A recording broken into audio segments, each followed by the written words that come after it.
Ngayong December, maraming kinakasal.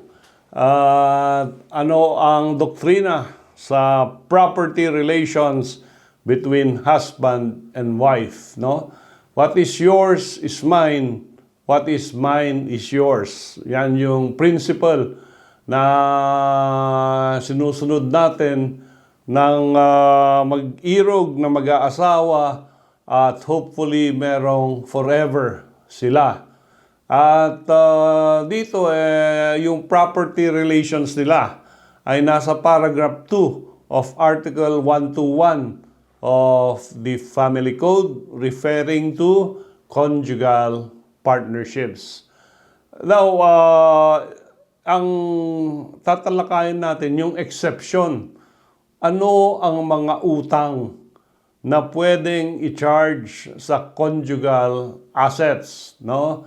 At sabi dito, all debts and obligations contracted during the marriage by the designated administrator spouse to the benefit of the conjugal partnership of gains shall be also make the spouses conjugally liable. In other words, sa ginhawa, pareho kayong mag-share, pero sa utang, legitimate obligation, ay mag-share din kayo. At however, meron ding exception dito.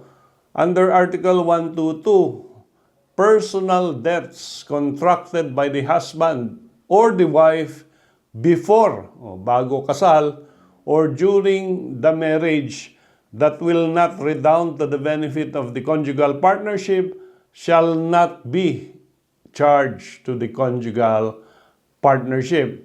So, kung nag-utang ka, no, ikaw yung husband, nag-utang ka, bago mo pinakasalan, hindi mo pwedeng kunin sa assets ng conjugal partnership. At isa pang hindi mo pwedeng kunin ay gambling losses. No? Pag ikaw ay nagkakasino, no, at natalo ka at nagkautang ka dahil sa pagsugal mo, hindi mo pwedeng kunin yung pagbayad sa gambling losses sa conjugal assets.